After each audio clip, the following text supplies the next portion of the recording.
আসসালামু আলাইকুম ওয়া রাহমাতুল্লাহি ওয়া বারাকাতুহু। বন্ধুরা, আশা করি সকলে ভালো আছেন এবং সুস্থ আছেন।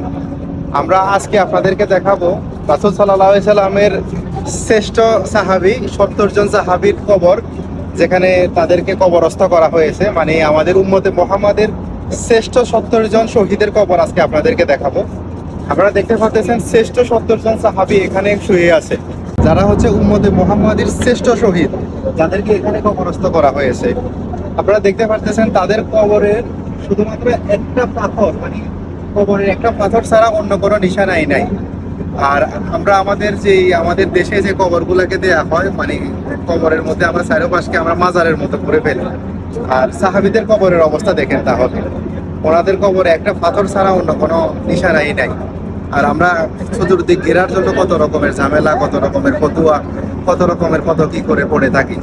মানে আমরা শুধু পারি যে ইসলামকে বিভাজন করার জন্য, ইসলামকে মানে একটা না একটা দিয়ে ফ্যাস লাগানোর জন্য আমরা পারি শুধু এটা। মানে আমরা সহজ জিনিস পারি না, ভালো জিনিস পারি না আমরা।